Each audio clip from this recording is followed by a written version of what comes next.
Free State of Jones is directed by Gary Ross and stars Matthew McConaughey. All right. As a man who's leading a rebellion against the Confederate Army, he's decided that whatever he is seeing isn't for him. And these things just aren't sitting well with him. He's witnessing farms being raided, people's livestock being taken, people's children being sold into slavery. And he decides, you know what, it's time to start an army of my own. And he creates the Free State of Jones, a small army of people who want things to be done a little more lawfully. This movie had excellent potential, not just from its great cast, but its story.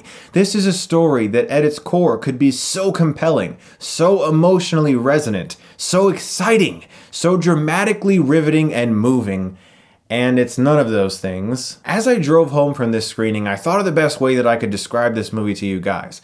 And the best thing I can say is cinematic NyQuil.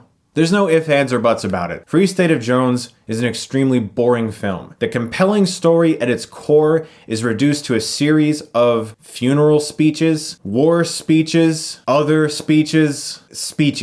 Tons of them. After the first funeral speech delivered by Matthew McConaughey, I thought that was good. Great performance. After the second, I thought, all right, well, that's a lot of speeching.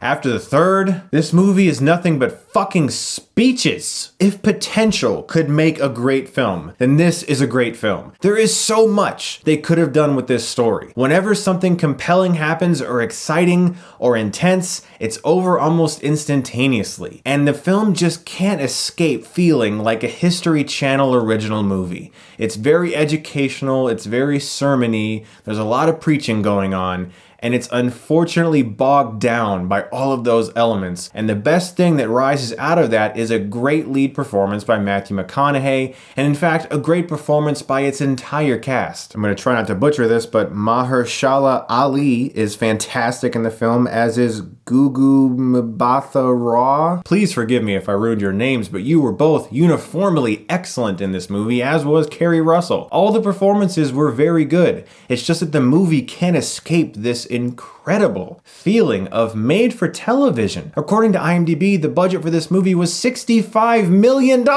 Leaving the screening, I felt like I had just watched a History Channel or an A&E original movie.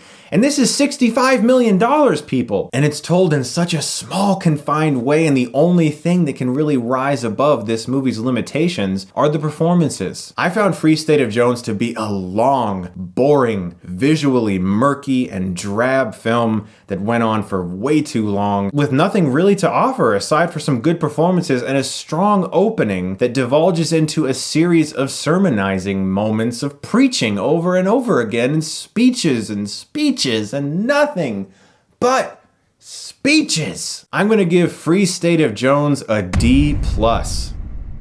Easily one of the biggest missed opportunities of 2016 so far. If potential made a great movie, then we'd have a great movie, because this movie is brimming with it. But none of it is reaped, it's just squandered. It's so disappointing. If you couldn't tell, I wouldn't recommend seeing this movie.